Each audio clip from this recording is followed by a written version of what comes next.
Fala pessoal, tudo bem? Estamos aqui mais uma vez nessa nossa geração de conteúdo no canal da Sani, todas as mídias que a Sani publica. Hoje, de novo com o nosso amigo doutor Bernardo, que já é de casa, e com a ilustre visita aqui do Everton Martins, que difícil aqui já para mim saber o que é que exatamente esse rapaz faz, porque são tantas frentes abertas, são tantas coisas que ele toca e se envolve. Tá presidente do Movimento Solar Livre, da Aliança Solar, é mentor, é consultor. Assim, cara, já não sei mais nem como é que eu te apresento direito, não. Explica pra gente aí exatamente como é que você está posicionado, quais são as frentes que você está priorizando hoje. Saulo, tudo bem? Obrigado pelo convite, a oportunidade de estar Obrigado. com você, com o Bernardo aqui, nesse programa importante para passar informação sólida para o mercado. Eu estou há 14 anos no setor, Saulo, então, assim, dentro dessa jornada, boa parte minha vida foi de integração, integrador, né?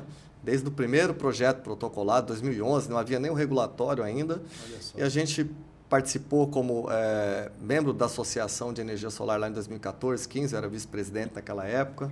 Antes de ter associação, fui da comissão do Inmetro, comissão da ABNT, então certificação de módulos, certificação de inversores. Passamos por toda essa trajetória e vem evoluindo. Lá em 2019, veio então a questão da resolução da ANEEL sobre... ficou conhecido como taxação do sol, né? A gente sabe que é a cobrança aí do FIO-B, do FIO-A, etc. E a gente acabou fundando aí um Movimento Solar Livre, que é, na verdade, uma grande comunidade de pessoas com interesse comum, né? E isso evoluiu, que veio então o projeto de lei 14.300, e hoje tem uma série de situações, a partir da regulamentação da ANEEL, a resolução 1000, né? A questão lá de inversão de fluxo, esses assuntos todos que ainda continuam sendo debatidos no Congresso, mas aí através de uma entidade com sede em Brasília, que é o Movimento Solar Livre, que é uma associação de empreendedores e consumidores de energia solar. Sim, né? Que foi extremamente importante naquele movimento dos capacetes amarelos, durante lá toda a discussão da 14.300. Mas hoje tem organizações regionais já, né? Como é que funciona isso? Como é que tu está se envolvendo com isso? Acho que a Aliança Solar ela tem esse princípio de uma entidade regional. Como é que está se configurando? Isso, como você bem disse, né? Os capacetes amarelos ficaram bastante conhecidos. Teve muita empresa que nasceu depois, Saulo, depois daquele episódio. Sim. Muitos não sabem um pouco da história, mas nasceram depois e cresceram nos estados. E aí o que nós vimos? Vamos criar esse senso de comunidade com o mesmo interesse, com o mesmo objetivo, dentro dos estados. E aí começamos a estimular a fundação de associações, ficou conhecido, por exemplo, Minas Gerais foi o primeiro que fez a Frente Mineira de Geração Distribuída, então é uma entidade associativa, tem CNPJ, estruturada. Depois agora veio a Frente de Geração Distribuída de São Paulo, né? Nos estados do Nordeste já haviam algumas entidades, nós estamos participando para fortalecer, tem a APER lá em Pernambuco, né? Tem a APB Solar lá na Paraíba. Enfim, cada estado agora ter sua entidade que fala o mesmo idioma das questões regionais, mas conectadas na Aliança Solar, que está em Brasília, focado nas questões de políticas públicas. Né? Então, a Aliança Solar ela é uma aliança das entidades que passa a ter voz lá em Brasília. Como a gente sabe que as entidades são jovens, então a aliança ela consegue passar energia de vários aspectos, inclusive algumas vezes até financeira. Por exemplo, precisa de uma passagem para ir para Brasília para participar de um evento. A aliança consegue congregar isso e trazer essas entidades até elas criarem corpo, estrutura. A gente sabe que não é fácil esse trabalho de base, mas que a gente possa fortalecer em todos os estados serem representados em Brasília. Pô, muito bom. E a gente sabe que no momento que a gente está gravando aqui, está acontecendo a Intersolar, Dr. Bernardo aí também participando, trazendo aí as principais novidades. O que é que vocês estão construindo assim, de percepção sobre o setor, sobre tudo que o setor traz aqui para o Nordeste, pensando que uma das principais pautas que a gente mais discute aqui nesse canal é a pauta do investimento na construção de usinas, né? Hoje, assim, puxando pela Sani, a Sani já está chegando a 320 usinas de locação sob a administração dos nossos serviços e da nossa plataforma. O que é que a Intersolar está apresentando, trazendo de novidade? Que perspectiva aí vocês estão vendo? Deixa para o Everton aí. Porque eu ainda não fui lá hoje. Pedir para o Bernardo, a gente vou estava depois conversando de daqui. armazenamento. tá certo. Eu vou pedir para o Bernardo falar um pouquinho de armazenamento, Bernardo. Puxa aí que a gente complementa. A gente estava falando isso um pouco mais cedo. Existe uma fala da própria presidente Dilma no passado que está se mostrando a realidade agora. Quando houveram críticas para a energia eólica, no sentido de que não se armazena o vento. Sim. Esse meme é conhecido. Esse meme é conhecido. E aí, a gente estava conversando um pouco mais cedo que a próxima meta minha enquanto gerador de energia, e é legal o Everton complementar, é aproveitar o meme recente da CEMIG, quando ela autorizou apenas que empreendedores gerassem e conectassem na rede se entregassem essa energia entre 6 da noite e 6 da manhã, com energia solar. Então, virou um meme, né? Energia lunar, né? Sendo que a tecnologia já permite isso. Então, ao meu ver, vale a pena a gente começar a estudar e já existem situações de baterias chegando, vários fabricantes falando nisso, e eu acho que a próxima frente de negócios é você, de fato, ter um acúmulo da energia gerada de dia nessas baterias e a injeção no período da ponta, que, como todo mundo sabe, é bem mais caro. Então, você vai ter um investimento alto, mas uma questão retorno versus investimento diferenciada. E é algo extremamente novo. A própria mentoria que o Everton pode mencionar aborda isso e faz todo sentido para uma peculiaridade de certos consumidores que consomem muita energia naquele momento. E o mais importante, vai entregar energia numa hora que ninguém está entregando, ou quase ninguém vai estar entregando. Sim. E as distribuidoras vão amar. Porque o maior problema da rede hoje em dia é o tal do bico do pato, que você está gerando bastante e despenca ali 5, 6 horas da tarde para a noite. E se você tem nas suas plantas esse armazenamento, você consegue deixar a linha mais flat e, mais uma vez, as distribuidoras vão amar. Elas com certeza vão adorar que você consiga entregar essa energia no momento que há de fato essa queda e o operador do sistema fica louco. Sim. Energia despachável do sol, né? Então você começa inclusive na 14300 prevê essa questão lá do armazenamento, você tem energia despachável. Então sai daquela questão do discurso da energia intermitente e você passa a ter uma energia firme a partir de despacho de contêineres de bateria, né? Muita gente fala que isso é muito longe, que isso não é realidade, mas isso já é uma realidade presente. Lá o trabalho de mentoria, Saulo, assim, a gente ocupa muito tempo na questão de legislação, já tem a nossa empresa, mas veio como um formato. Eu participo de um programa chamado Giants, lá do Marcos Marques São Paulo, somos lá 500 empresários, e aí veio uma sugestão de um deles, falei, Everton, tem que compartilhar esse conhecimento. Para quem está na jornada, você pode contribuir. Sim. E não tem nada de errado de você, até inclusive, cobrar por isso. Porque é teu tempo e são 14 anos de experiência e jornada nesse assunto. Sim. Eu tinha um pouco de resistência em fazer isso no começo. Você já me conhece há algum tempo, que eu preferia estar ali voluntário na associação e não ter essa questão. Mas depois eu fiz isso com uma pessoa na parte de consórcio, na parte de usinas de investimento. Inclusive, dentro da mentoria, a gente recomenda o software. Então, por exemplo, você tem um software da Sun que é maduro. Quantos anos a gente já teve aqui, já conversou, e você vem expandindo para outras concessionárias. O que eu digo, no caso da mentoria, vamos fazer para dar certo. Sim. Então, não é só aquela coisa de professor dar aula e vira as costas. Não. Então, eu escolho o mentorado também, né, no sentido de vamos começar, começo, meio e fim. E ter o resultado, de fato, desse negócio, com tecnologia de primeira, com a parte jurídica aqui com o Dr. Bernardo de primeira, para que a gente não tenha inseguranças, como, por exemplo, o assunto do TCU, que gerou insegurança no mercado. Se você fez a lição de casa, você não tem que estar preocupado com aquilo. Né?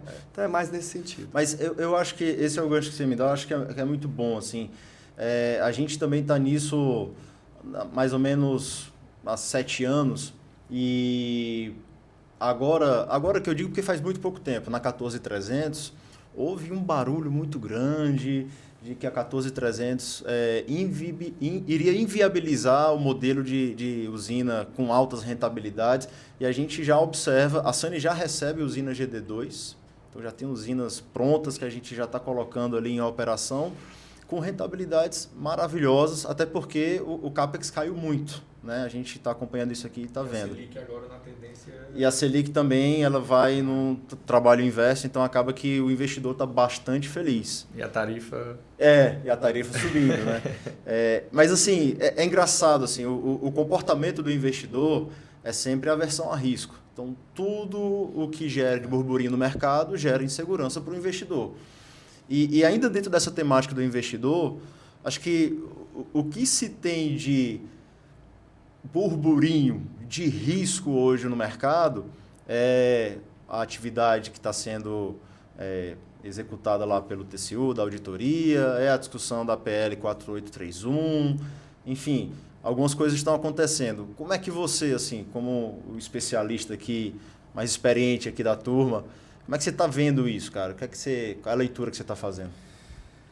É importante a gente separar o que é o barulho no sentido de atingir determinado objetivo político e da realidade mercadológica com profissionais do mercado.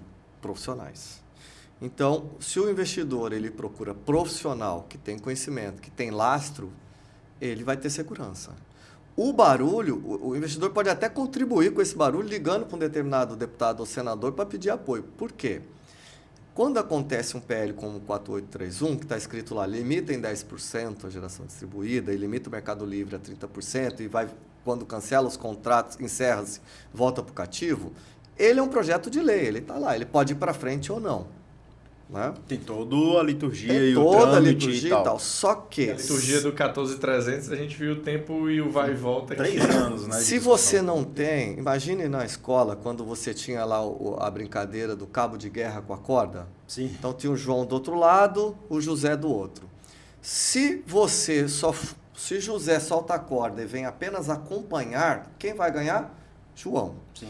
Então, a diferença é que precisa ter lá em Brasília um posicionamento de estar puxando a corda do outro lado também. Sim. Se isso ficar só acompanhando como telespectador, ou seja, o outro lado vai acontecer. Existe gente interessada nisso, existem mercados interessados nisso. São muito organizados, são muito fortes, tanto economicamente quanto politicamente. Então, a geração distribuída ela é muito popular, ela está em vários municípios. Quando a gente fala de fazer a frente mineira de geração distribuída, a frente paulista, a frente do Piauí, a frente do Maranhão, essas frentes se organizam porque são votos para os deputados daquele estado. E quando a gente está em Brasília, a gente tem uma força política para puxar o outro lado também. Sim. Então, bom, tem o barulho, tem que saber filtrar. Por exemplo, o 4831 está na internet o tempo inteiro agora, só que é um assunto de outubro do ano passado. Nós já fizemos uma emenda dele em 12 de dezembro de 2023, que foi preparada em conjunto com a frente, a FREPEL, que é a Frente da Energia Renovável, encabeçada pelo deputado Lafete Andrada, e que a gente recomenda que quem é integrador, quem conhece o deputado, peça para participar dessa frente. Significa que aqueles deputados que estão nessa frente parlamentar de energia limpa vão aprendendo mais sobre o tema GD. Lembrando, o parlamento foi renovado uma boa parte. É verdade. Quando isso acontece, nós temos que contar a história tudo de novo. Então, o capacete amarelo de 2019, o cara que entrou agora, ele nem sabe o que é isso, esse movimento. É verdade. Quando você tem a frente parlamentar permanente, que a gente conseguiu, através do trabalho, vale lembrar, do INEL, Instituto Nacional de Energia Limpa, junto com o Movimento Solar Livre, nasce a Aliança Solar, a frente parlamentar ela é permanente. Então, mesmo que troque na eleição seguinte os deputados, a frente ela é presente sobre aquela pauta. Sim. Então, isso dando um overview de como as coisas funcionam. Cara, a opinião do especialista, ela de fato faz a diferença. Quem fez o dever de casa não tem que estar muito preocupado agora com isso. Né? Posso dar uma de entrevistador aqui? Claro. O quanto que os integradores e você vê a participação da turma hoje em dia comparado com antigamente? Eu sei que ali com o movimento Capacetes Amarelos serviu para engajar muita gente que vivia totalmente alheio a isso. Existe muito disso, né? O desconhecimento da turma. São milhares em cada estado, em cada distribuidora que já homologaram projetos de integração. A gente vê os números da Greener, que na virada de chave do ano passado, muitos realmente saíram do setor. Mas a tua percepção, Everton, de hoje em dia, da participação do pessoal, ou está puxado pelos distribuidores que reúnem na sua base os integradores? Como é que tu está vendo isso? Bernardo, naquela época eu diria que aquilo foi até um milagre. Levar mais de 1.000 pessoas na maior audiência pública da história do país, no Clube do Exército, que não coube na ANEEL, quer dizer, aquilo não existe. Tem foto daquilo que eu olho hoje, eu falo, eu nem sei como aquilo aconteceu. E aconteceu em 7 dias. Sim. Tá? Penso que agora a gente tem uma sede de participação que não existia antes. Existia uma distância, até porque eu fui um dos que estava no começo das associações aí, tal, do setor, que são importantes, né? O trabalho que é feito por outras entidades representativas, mas é importante a gente visualizar as pautas. A nossa pauta está muito voltado para o integrador da microgeração ou até ali, vamos colocar que ele começou a crescer para 500 kW, Sim. né? E alguns desse grupo já estão maduros para 1 mega, 1,5 mega e 2 crescentes. Mas não era a galera naquela época do 1 mega. Eles não estavam lá, né? Não. Quem estava ali é o cara que compra kit. Compra kit de onde? Do distribuidor. Sim. E o distribuidor não estava engajado. Ali que começa um cenário de engajamento. Né? O distribuidor começa a participar e vem o movimento Solar Livre. Teve gente que gostou, teve gente que não gostou, mas fato é, o resultado aconteceu. Sim. A discussão perdurou por mais de 3 anos sem nenhuma cobrança de fio B. Isso foi vital para o nosso setor crescer. Né? Se tivesse passado naquela época, meu amigo. Pô, era 67%. Hoje, depois de Inês... Alternativa 5, né? Cenário 5 da ANEEL. Cenário 5 da ANEEL. Hoje a pessoa nem sabe o que é isso. Mas assim, depois de Inês morta, o pessoal fala assim... Ah, não, mas aquilo não ia acontecer. Eu falei, não ia porque 1.000 pessoas pegaram o ônibus na Bahia, pegaram o avião em Porto Alegre e foram bater lá. Né? Foi rápido. Né? E na minha visão, a história do limite de 10% tem tudo a ver com aquele alternativa 5. Você coloca 10 bodes na sala, depois tira 9 ou deixa só um filhotinho lá, mas passa algo mais brando, atende os interesses, mas se você não fizer nada, os 10 bodes ficam. Não, e de novo, a gente está num cenário com essa proposta, que é exatamente como o Bernardo colocou aqui, né? Coloca lá o pior coisa e depois entra com a negociação. Abre as discussões da... O Congresso é assim. A pior ancoragem possível, né? Para abrir as discussões. Né? E essa vivência em Brasília você aprende muito. Ímpar que a gente vive de abrir essas entidades regionais com apoio da Aliança Solar. E é importante reconhecer os distribuidores que apoiam a Aliança Solar, porque precisa de recurso. Você não consegue ficar em Brasília fazendo isso sem recurso. Então, o Movimento Solar Livre viveu muito tempo de doações, contribuições pequenas dos próprios integradores. Sim.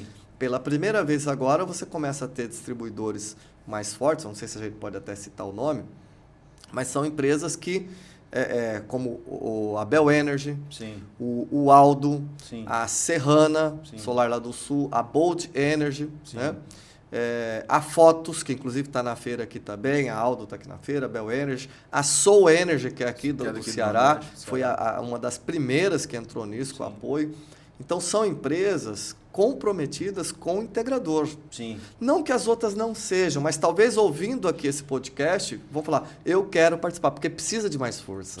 Força para que a gente, através da aliança, fortaleça as entidades regionais.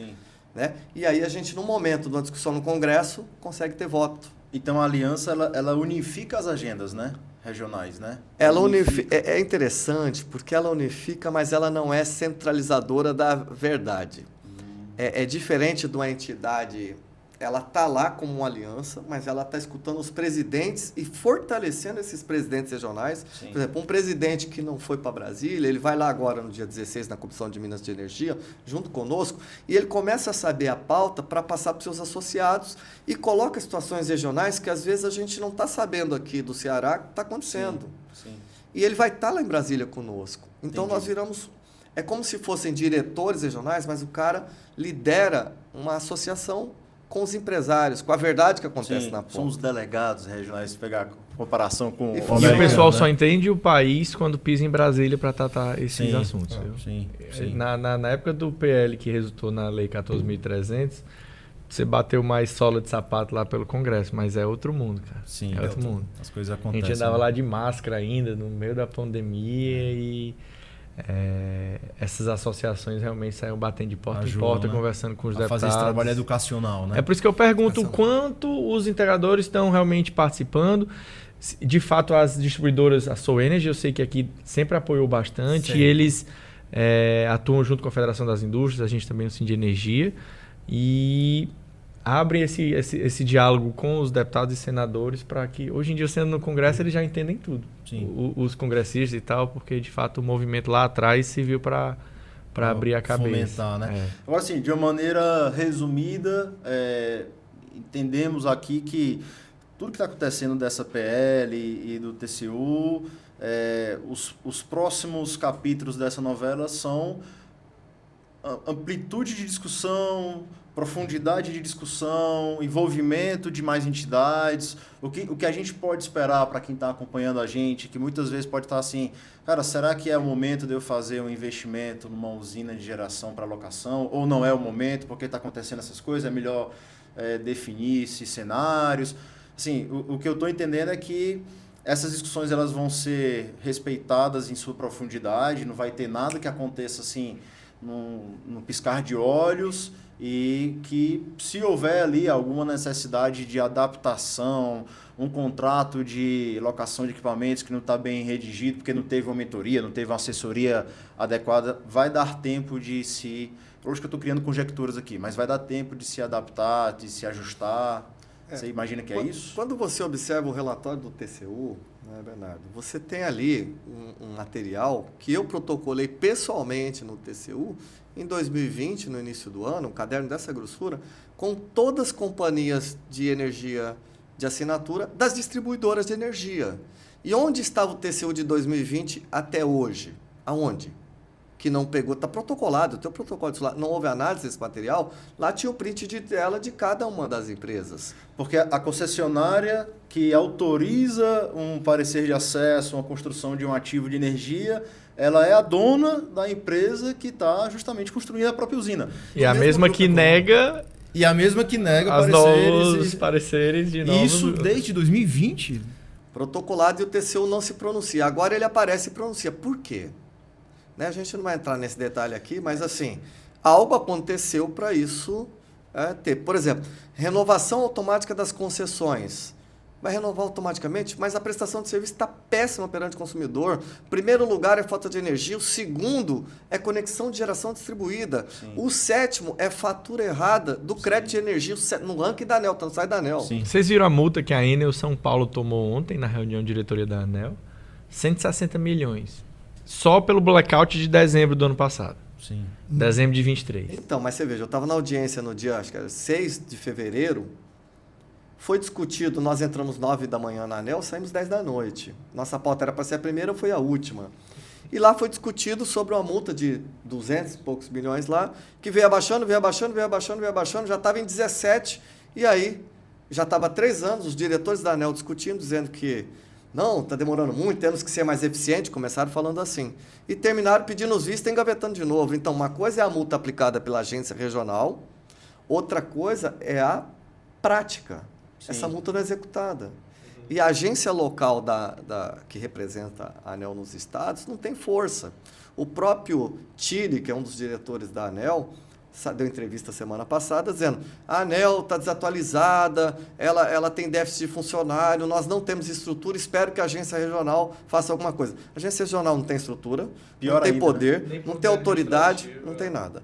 No meio daquela audiência, os diretores da ANEEL bateram o boca dizendo então para que serve a agência? Não serve para nada, porque nós mandamos a concessionária fulana de tal, que está com 4 mil pareceres cancelados de 2022, que é ilegal. Aí veio um despacho do diretor Matar, veio o despacho do diretor-geral, a decisão do Sandoval, e aí a concessionária não cumpre. Então, eles começaram a discutir entre si assim, poxa, para que a gente existe? Está gravado. Uhum. Isso vai ser exposto até na Comissão de Minas de Energia agora, no dia 16, dizendo, gente, se a agência não tem autoridade, quem tem? Sim. É complicado. Sim. Em tese, no Ceará existe a ARCE, sim, que é a Agência Reguladora de Serviços Regulados, que analisa não só energia, mas transporte, saneamento e tudo, e realmente ela aplica multas na Enel, que sobe na ANEEL, que recorre depois para o judiciário, termina a concessão e ela não é multada efetivamente. Na prática é isso que acontece. O que a gente fala para alguns dos nossos investidores é que nada vai acontecer da noite para o dia, porque existe todo esse jogo de forças e movimentos, e provavelmente vai até haver contraposições sobre o que foi apresentado nessa PL. Né? As associações já estão se movimentando para também... Falando do Oceano Azul, então, eu fiz essa questão da ANEEL, mas vamos assim. Entre todas essas dificuldades, no Mar Vermelho tem o Mar Azul. Tem um mar de oportunidades. Falando isso porque tem um livro lá, Oceano Azul e Oceano Vermelho. É o livro, né, gente? Estou falando aqui. Tem a ver com questão política. Nesse livro, então, fala que você identifica as oportunidades. Apesar de tudo isso, Saulo, tudo isso, existem oportunidades de ouro. De ouro. Onde você protocola um projeto, ele é aprovado, você pega a documentação, assina o contrato de custo, está tudo bonitinho em GD2, porque ninguém imaginava que o preço dos módulos fotovoltaicos iriam cair tanto, né? desse tamanho. Sim. Por isso que houve aquele barulho grande, porque não se sabia disso, a Sim. conta era feita com base no preço da época. Sim. Então, naquele momento, teve que fazer aquilo, mas hoje é viável. Então, existe... Agora, precisa estar bem assessorado, só. Sim. Precisa ter um controle do crédito, precisa ter assessoria jurídica. Tu tá fazendo um mega com quanto, a parte de é? engenharia que tem que fazer. Tu tá fazendo um mega já? Qual é o número aí que tu já tá... É difícil que estado a estado muda, né? Mas Você e ia fazer muda, as minhas, muda também o equipamento, o padrão, se é tracker ou não, mas Sim. quando você entra nessas usinas maiores, você realmente vê. Cara, o e que eu tem posso acesso falar a assim da Sunny, assim, é que a gente continua entregando em GD2 rendimentos mensais acima de 1,3%, 1,5% ao mês, e que isso é maravilhoso assim, para quem é um investidor. Vocês estão com planilhas, né? Com o modelo que estão A gente entrega ajudando. um modelo de viabilidade econômica, porque assim, na leitura que eu faço, o investidor ele sempre procurou o integrador solar e ele tinha ali uma primeira conversa sobre a viabilidade com o interesse de ter o projeto de locação, o retorno financeiro, a viabilidade daquilo, mas olhando sempre para a construção do ativo. Depois que você constrói a sua usina solar, depois que você conecta ela, depois que você, mesmo que você escolha os melhores equipamentos, você vai precisar ter um trabalho de administração, um trabalho de gestão, que não é baseado apenas na construção de uma carteira de beneficiários, daqueles créditos, etc. É o dia a dia, né? É o boleto que se dispara, tecnicamente, como a gente chama, o rateio de créditos na concessionária e todos os detalhes que existem com a concessionária e representar. Então, hoje, a gente consegue fazer na Sunny esse ciclo completo. E o número que eu trago é um número considerando todos esses custos envolvidos, que não tem mais nenhum outro. Então, ainda não, acho que ainda vai continuar sendo, né, um grande de uma aposta para um investidor. Boa. Mas, assim, entre outras novidades aí que todo dia saem nas mídias, recentemente saiu aí uma MP falando da redução da tarifa de energia. E aí, assim, a manchete ela é bonita, né? Agrada os ouvidos, mas o quanto que isso é real, doutor Bernardo? Assim, o quanto que você pode fazer, talvez, até uma conta aqui pra gente, pra saber se vai cair, vai ficar mais barata a conta ou não é bem assim? Só resumindo, no momento da privatização da Eletrobras, existem valores que têm que ser pagos no decorrer dos próximos anos. Foi feita uma conta financeira que vão antecipar esses valores. Que é de bilhões, né? Bilhões, acho que 27 bilhões está sendo envelopado. E a questão a MP deixou mais perguntas do que respostas. Algumas das perguntas, a que taxa de juros vai ser isso? Ela autorizou a CCE, a Câmara de Comercialização de Energia Elétrica, a operacionalizar isso com os bancos. Então, isso já não é algo novo, a CCE já fez isso no passado. Inclusive na tal da MP 579, que a gente no setor chama de 11 de setembro do setor elétrico, quando em 2012 foram reduzidas as tarifas em 20%, 2-3 anos depois subiu 45%. Então, nesse momento, o que é real vai reduzir em torno de 3,5% para todos os brasileiros de medida imediata. Em tese, mês que vem, né, foi publicada hoje no Diário Oficial da União. Na realidade cearense, 22 de abril é o aniversário do contrato de concessão da Enel, então vai ter um reajuste para cima da tarifa. Então a gente vai ter um efeito ainda positivo no aumento da energia do cearense. Então peraí. Então iria-se ter um ajuste, você chutaria um valor, ajuste da energia mesmo? Vamos chutar, digamos, em 10%. Se vai reduzir Teria 3,5%, vai na prática aumentar 6,5% ainda assim para o cearense em então maio. Vai aumentar menos do que iria aumentar. Se realmente fechar em 10%, porque é algo que vai ser aprovado pela reunião de diretoria da ANEEL daqui a 2 semanas. Mas a projeção é que, assim, no fim das contas, exista um reajuste para cima. Ainda vai ser positivo. Em muitos outros estados, é porque, coincidentemente, essa medida ocorreu no mesmo mês em que as tarifas da Enel são reajustadas. Sim. Mas tem outros estados do Brasil que cada um tem sua concessão e sua data de aniversário de reajuste. Mas para os cearenses, olhando para a nossa realidade, é assim. Para os outros estados, já vai reduzir automaticamente 3,5%. Lógico que o Congresso tem 120 dias para validar a MP. Vai passar por vários retalhos e mudanças e vai e volta, como a história do cabo de guerra aqui. E a MP também não trata só disso. Trata de geração centralizada, de voltar subsídios para quem empreende com usinas grandes, eólicas e solares, né, do modelo de geração centralizada. Especialmente no Nordeste, né? Especialmente no Nordeste. O desconto para TUS de TUS em 50% vai voltar. Que também foi uma corrida do ouro para o pessoal da GC. Sim. O pessoal da GD muitas vezes não participa e não entende, porque é outro business dentro do mundo de energia, mas isso também está dentro da MP. Inclusive a MP foi apelidada antes de MP dos jabutis, porque está mexendo com tarifa de energia, está antecipando recebível de privatização de Eletrobras, está falando de desconto da TUS de Natus, como tu disse, para abrir um novo podcast aqui só para falar dela. Só para falar disso, né? Ainda tem uma condição especial no Amapá? Exatamente. Lá. Na região norte tem, de fato, como isso vai ser tratado. E ainda mais, a que custo vai ser esse resultado financeiro na antecipação desses recebíveis, entendeu? Sim. A taxa de juros, como que vai ser descontado isso. Sim. Porque os bancos vão antecipar um valor que ia ser pago até 2028. Em resumo, também na Folha de São Paulo hoje está dizendo que de 2028 em diante, só essa medida de agora de reduzir 3,5% vai aumentar 9% para todos os brasileiros. Sim. Mas em 2028. Então, típica medida de curto prazo, né? Porque eu acho que é interessante, assim, essa medida ela teve um lastro na discussão, que é a dívida que foi construída na pandemia, não foi? Ainda tem isso. Existem... porque a tarifa de energia é uma das coisas mais complexas do Brasil hoje em dia.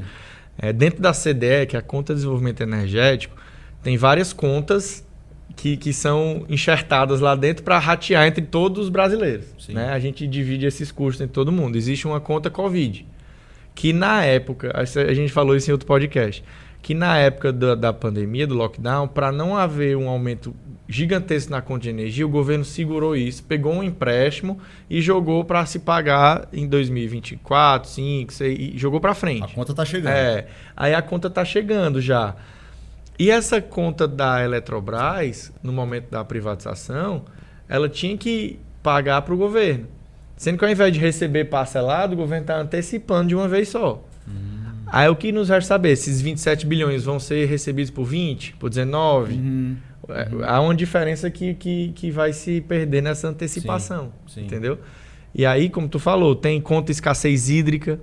Ainda tem a escassez hídrica. Tem a conta escassez hídrica, que o pessoal lembrar, a bandeira tarifária chegou a vermelha faixa 2 na época para a gente não entrar em racionamento. Sim. Inclusive, se não fosse a GD na época com seus... Eu não vou lembrar quantos gigas tinha.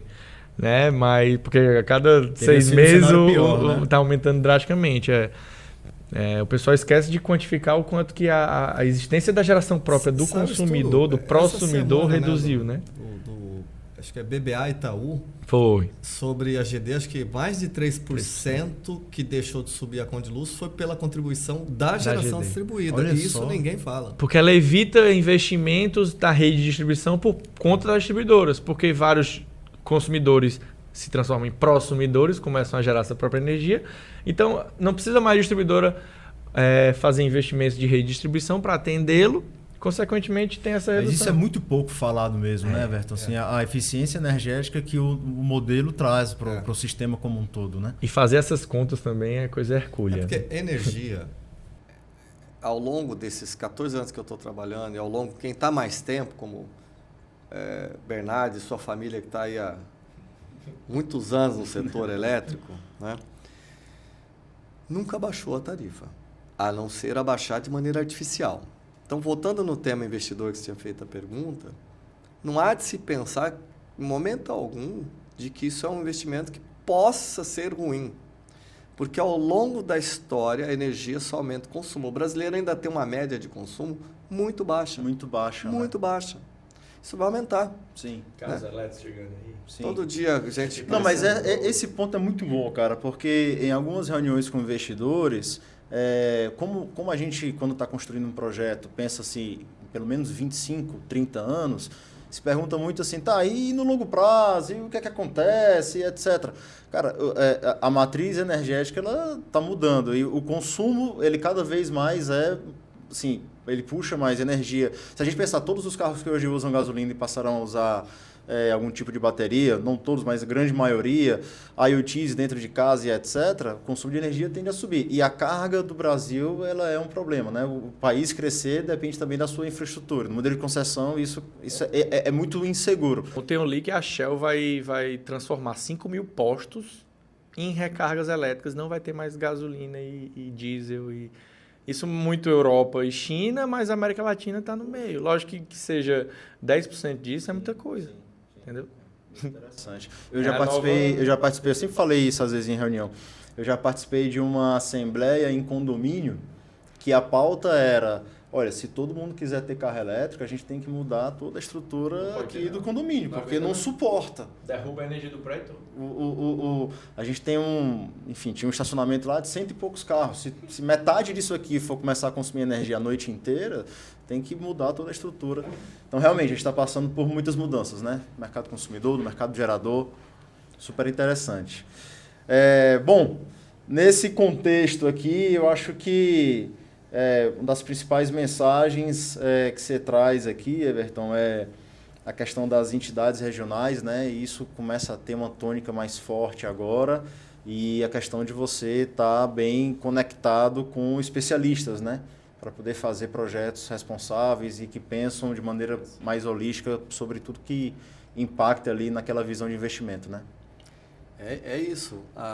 Estados que têm pessoas que estão lá buscando participar, que querem liderar esse processo, a energia dessa pessoa com outras no seu entorno de empresários vai fazer a mudança no seu estado. Sim.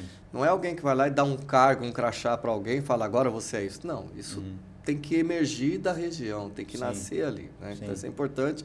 E nasce, então, aí o apoio estrutural, jurídico, etc., e às vezes até financeiro, para fazer para dar certo. Sim. Né? Sim. E no aspecto de negócio, continua. Todo dia está nascendo negócio, muita oportunidade. O Oceano Azul é gigantesco, agora tem que jogar a bola no gol certo. Sim.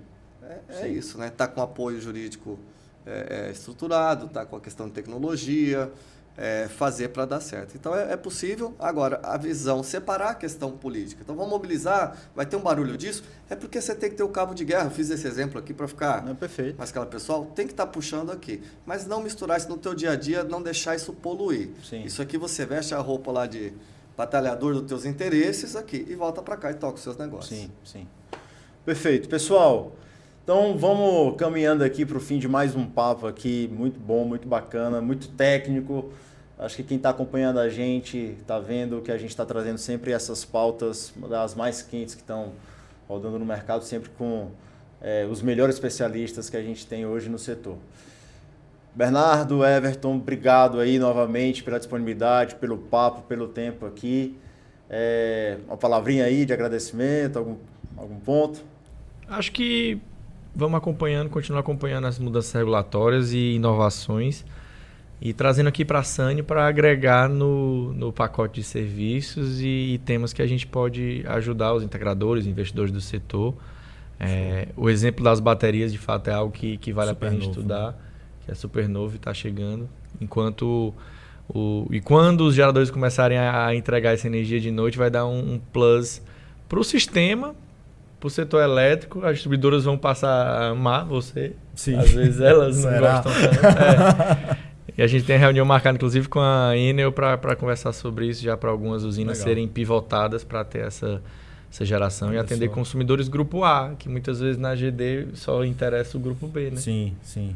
Então Boa. é uma novidade. É uma fronteira, a próxima fronteira, eu acho, de investimento é essa aí. Show. Isso aí. Em termos de aproveitar o gancho tecnológico que o Bernardo falou, agradecer a oportunidade de estar aqui com vocês novamente, né?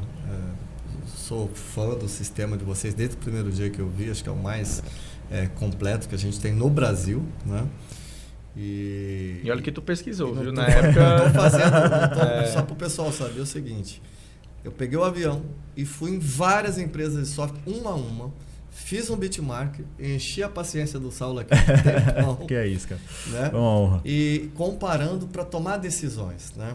E para a gente tomar a decisão mais assertiva, né? Então tem esse trabalho também é feito, né? No armazenamento de energia, hoje, muita gente não está vendo, Bernardo e Saulo, mas eu já estou trabalhando com projetos acima de 500K, 1 mega, 1 mega e meio, 2, modular, para empresas que têm operações de missão crítica. O que é isso? Você teve uma oscilação de energia, você perde uma batelada de uma produção de 1,2 milhão. Então o payback ele é calculado não por razão de tarifa de energia, mas lucro por cessante. produção que você está tendo prejuízo. Então esse é um nicho que eu já venho trabalhando. Super interessante. Também trabalho isso na mentoria para trabalhar em conjunto com integradores que estão no outro patamar de engenharia para levar essa solução para áreas industriais, Sim. principalmente fábricas que têm automação e são equipamentos sensíveis. Sim. E aí você não está calculando, porque ele está no Mercado Livre, viu, Bernardo? Ele já está no Mercado Livre, Sim. tem uma tarifa atrativa, mas é em razão do prejuízo numa produção. Então isso já é uma realidade, não é coisa do futuro. Às vezes eu gravo isso na internet lá, a pessoa, isso é coisa do futuro, daqui 20 anos. Eu falo, Não, isso é já agora, está acontecendo, já é uma né? realidade. Só lembrar do Beach Park, sexta-feira passada. Aí. É verdade, Se né? ele tivesse bateria, ele não O precisava. Beach Park, ele teve... Acho que fala aí, anota aí só. O Beach Park teve uma crise, né? Fechou, ficou um dia inteiro fechado. Não, anunciou que sexta-feira passada não ia operar em função do nível ruim da baixa tensão, sobretensão, que a energia estava sendo entregue pela distribuidora. Não tinha condições de operar Imagina o parque. prejuízo, essa tua conta aí que tu tá falando.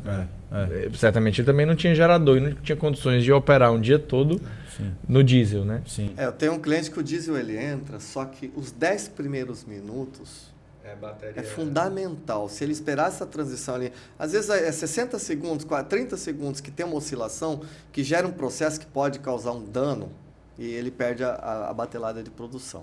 Então, é para segurar, às vezes, só para o diesel entrar e a qualidade de energia ser garantida. Então, é mais para isso. Maravilha. Pessoal, então é isso. A gente vai encerrando aqui mais um Sunnycast e nos encontramos na próxima. Um abraço.